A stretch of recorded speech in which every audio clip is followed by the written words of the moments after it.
আচ্ছা, এই যে রামিসার ধর্ষণকারী, রামিসার হত্যাকারী সোহেল, সে স্বীকার করেছে সে ধর্ষণকারী এবং সেই রামিসাকে খুন করেছে।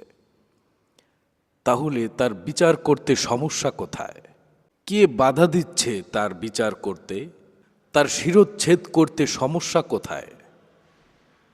এই যে সামনে কুরবানি আসছে, এই কুরবানিতে লক্ষ লক্ষ গরু জবাই হবে। সেই গরুগুলো নিষ্পাপ, কোনো অপরাধ নেই তাদের।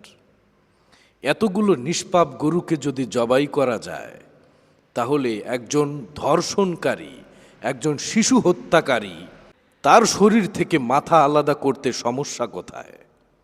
নিষ্পাপ গরুকে যদি জবাই করা যায়, তাহলে শিশু ধর্ষণকারী, শিশু হত্যাকারীর মতো একজন পাপিষ্ঠ নরাধমের মাথা আলাদা করতে সমস্যা কোথায়? শিশু ধর্ষণকারীর প্রতি কার এত মায়া জেগে উঠেছে, কার এত দরদ জেগে উঠেছে যে একজন ধর্ষণকারী খুনিকে হত্যা করা যাবে না?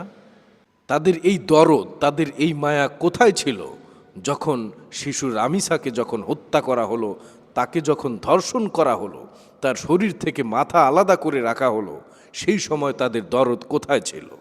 আল্লাহ তাআলা তো বলেছেন, যারা ধর্ষণকারী, জেনাকারী, তাদের বিচার করার সময় যেন কারো দরদ জেগে না ওঠে, কারো মায়া জেগে না ওঠে, এটা তো আল্লাহ তাআলা আদেশ করেছেন।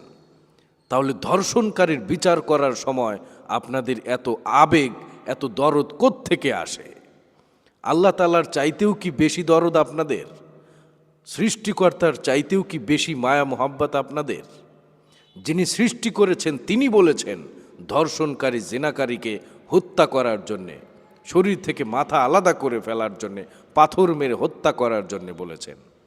আপনাদের একজন ধর্ষণকারী, একজন খুনির প্রতি এত মায়া কোত্থেকে আসে? আপনারা কি খুনির প্রতি দয়া প্রদর্শন করছেন? আপনারা কি ধর্ষণকারীর প্রতি মায়া দেখাচ্ছেন, নাকি আরও অনেক বেশি ধর্ষণ হওয়ার জন্যে সুযোগ তৈরি করে দিচ্ছেন?